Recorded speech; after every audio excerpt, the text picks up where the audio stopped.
ابو بکر عمر شیخین کی ذات ہے.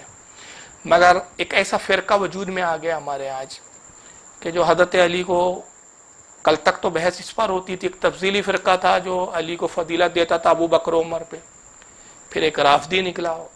تو رافضیوں میں کم سے کم چلو یہاں تک تھا کہ ابو بکر سے افضل قرار دے رہے تھے، لیکن اب رافضیوں میں بھی ایک نیا فرقہ پیدا ہو گیا ہے بھائی.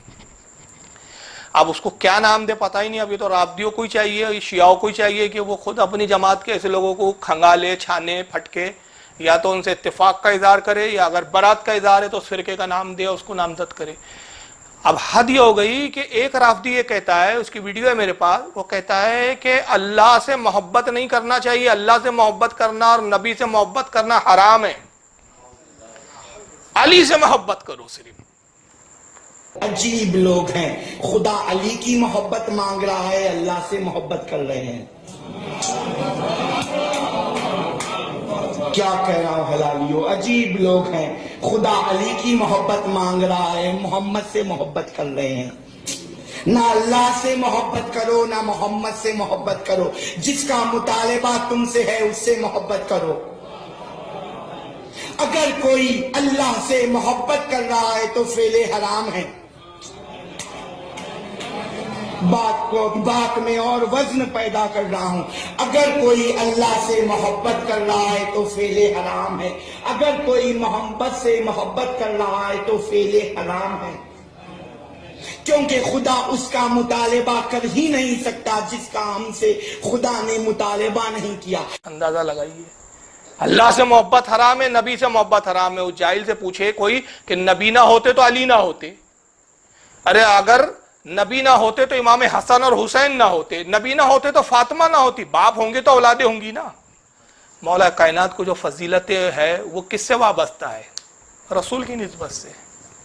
خاتون جنت کو شہزادی کونین کا جو منصب ہے، جنت کی شہزادی ہونے کا جو منصب ہے، کائنات کی جو ہے خاتون ہونے کا جو منصب ہے، یہ منصب، یہ نسبتیں، یہ فضیلتیں، یہ عظمتیں کس کی وجہ سے ملی؟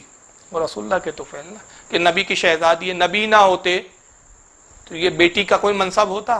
ایک رافضی یہاں تک بھی نہیں رکا، وہ اس کو یہاں بھی ہضم نہیں ہوا کہ بھائی علی سے محبت کرو، خدا سے محبت حرام ہے. تو وہ اٹھا کہتا کہ نہیں صاحب، ہم تو علی سے محبت میں اتنے آگے بڑھ گئے. کہتا سورج بنانے والا علی ہے، چاند بنانے والا علی ہے، آسمان بنانے والا علی ہے، زمین بچھانے والا علی ہے، کتابیں نازل کرنے والا علی ہے، اولاد دینے والا علی ہے، نبی بھیجنے والا علی ہے. علی منبر کوفہ پر بیٹھ کر کہہ رہے تھے، دنیا والوں سورج بنانے والا میں علی ہوں، آسمان بنانے والا میں علی ہوں، زمین بچھانے والا میں علی ہوں، چاند بنانے والا میں علی ہوں، سزا دینے والا میں علی ہوں. سر ہلانے والا زندہ باد ہے. سزا دینے والا میں علی ہوں، رزق دینے والا میں علی ہوں، نبی بھیجنے والا میں علی ہوں، کتابیں نازل کرنے والا میں علی ہوں. یوم معاشر عدل کی مسند پر میں علی بیٹھ کر تمہارا عدل کروں گا. ایک مقصر علی کے دربار میں اٹھا، اس نے کہا یا علی یہ تو اللہ کے کام ہے جو تو اپنی ذات کے ساتھ لگا رہا ہے، یہ کوئی تیرے فضائل ہے؟ علی فرماتے تیری ماں تیرے غم میں ماتم کرے، چپ کر کے زمین پہ بیٹھ. یہ میرے فضائل نہیں ہے، یہ میری نوکری ہے. فضائل سے معاذ اللہ، استغفر اللہ، لا حول ولا قوت الا باللہ العلی العظیم. اللہ کی لعنت ہو ایسے جھوٹوں پر. کون سا فرقہ ہے یہ بتائیے؟ نہج البلاغہ جو شیعوں کی معتبر کتاب ہے، اس میں علی کا خطبہ موجود ہے. مولا کائنات کرتے ہیں کہ رسول اللہ نے کہا علی دو فرقے تیری بنیاد پر جو ہے تیری وجہ سے گمراہ ہوں گے. ایک حد سے تجاوز کریں گا تو اس سے محبت میں گمراہ ہو جائیں گا، اور ایک جو تیری توہین کریں گا. اب خدا بنا دیا تو یہ کیا ہے پھر؟ رزق دینے والا علی، سورج بنانے والا علی، زمین بچھانے والا علی، سب علی آپ نے پورا خدا کے منصب پہ بٹھا دیا. اس سے زیادہ اور کیا مبالغہ ہوں گا؟ پھر کیا ہے؟ مگر آپ حیران ہو جائیں گے کہ تیسرا ایک اور رافضی اٹھا بھائی، اور اس نے کہا نہیں میں اس پر بھی مطمئن نہیں ہوں. یہ پتہ نہیں، مطلب اتنی بڑی گستاخی تو ابلیس نے بھی نہیں کیا بھائی. ابلیس کو کم از کم خدا کے، اللہ کے جو ہے مالک اور خالق ہونے کا تو اقرار تھا، الوہیت کا منکر نہیں تھا، وہ آدم کی تعظیم کا منکر تھا. یہ تو ابلیس کے بھی باپ نکلے. ابلیس بھی سوچتا ہوں گا کہ میں نے ان کو پیدا نہیں کیا، انہوں نے مجھے پیدا کیا ہے. ایک تیسرے رافضی صاحب اٹھے. وہ تیسرا رافضی کیا کہتا ہے کہ اللہ کا بھی جو خالق ہے وہ علی ہے، اللہ کو علی نے پیدا کیا ہے. معاذ اللہ استغفر اللہ لا حول ولا قوت الا باللہ العلی۔ اللہ کا خالق کہتا ہے علی ہے، اللہ کو رزق دینے والا علی ہے، جبکہ اللہ رزق کھانے سے پاک، کھانے پینے سے پاک ہے اس کی ذات، لیکن کھانے پینے والا بھی مان لیا اور کہا رزق کھاتا ہے اللہ، اور رزق کون دے رہا ہے اللہ کو؟ علی، علی رزق کھلاتا ہے اللہ کو۔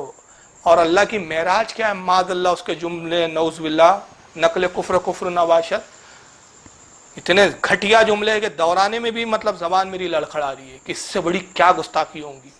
علی اللہ نہیں ہے، علی اللہ کا خالق ہے، علی اللہ کا رب ہے، علی اللہ کا رازق ہے، علی اللہ سے بہت اوپر ہے۔ اللہ کی معراج کیا ہے؟ اللہ کی معراج میں ہے کہ وہ در سیدہ جل شانہ پر اپنی داڑھی سے جھاڑو لگاتا ہے۔ اللہ کی معراج یہ ہے کہ وہ در سیدہ جل شانہ پر سجدہ کرے۔ اللہ کے سر کا تاج جناب سیدہ کی نالین کی مٹی ہے، جناب سیدہ جل شانہ کی نالین کی خاک میں اللہ پوشیدہ رہتا ہے۔ یہ ہے توحید۔ ہم کوئی توحید کے منکر نہیں ہیں، ہم کوئی مسیحی نہیں ہیں۔ مسیحی تو صرف کہتے ہیں علی اللہ، ہم کہتے ہیں علی خالق اللہ، علی رازق اللہ، علی رب الارباب، علی پروردگار اعظم، علی مولائے کل۔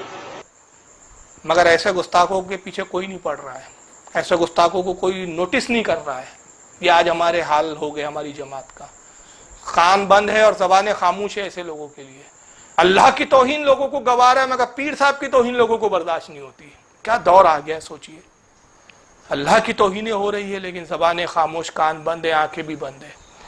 وہ جملے اس کے میں نعوذ باللہ میں نقل کرنے میں مطلب ہچکچاہٹ ہو رہی ہے، لیکن نقل نہ کروں، سناؤں نہیں، بتاؤں نہیں تو آپ جانیں گے کیسے۔ کیا کہتا ہے؟ اللہ کی معراج یہ ہے کہ وہ در زہرا پر یعنی خاتون جنت کے دروازے پر اپنی داڑھی سے جھاڑو لگائے، یہ اللہ کی معراج ہے۔ کتنی بڑی گستاخی ہے، جبکہ رب تبارک و تعالی جسم و جسمانیات سے پاک، کسی کی خدمت کرنے سے پاک۔ قرآن میں کہتا ہے اللہ الصمد، بے نیاز ہے وہ کسی کا خادم اور کسی کا محتاج نہیں۔ کہتا ہے یہ اللہ کی معراج یہ ہے کہ وہ در زہرا پر خاتون جنت کے دروازے پر آ کر اپنی داڑھی سے جھاڑو لگائے، یہ خدا کی معراج ہے۔ علی کی عبادت کرے، یہ اس کی معراج ہے۔ معاذ اللہ استغفر اللہ۔ کیا تبصرہ کرے یار اس پر؟ کون سی اس کے رد میں حدیث سنانے کی آپ کو ضرورت ہے اور قرآن کی آیت پڑھنے کی ضرورت ہے؟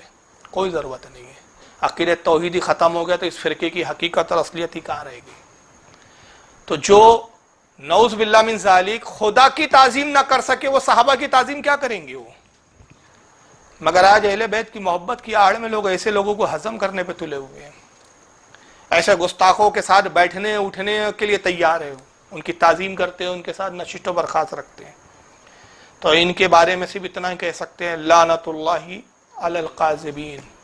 اور دوسرے لفظوں میں کہہ دوں کہ اس فرقے کا نام شیعہ فرقے کا، یہ سب شیعہ مولوی جن کو میں بتا رہا ہوں، یہ شیعہ فرقے کا نام اگر جھوٹا اور جھوٹ بول دو، جھوٹ کا نام شیعہ بول دو، کوئی فرق نہیں پڑتا، ایک ہی ہے، ایک ہی سکے کے دو پہلو، یا تو ان کو جھوٹوں کا فرقہ بول دو یا شیعہ بول دو، بات ایک ہی ہے۔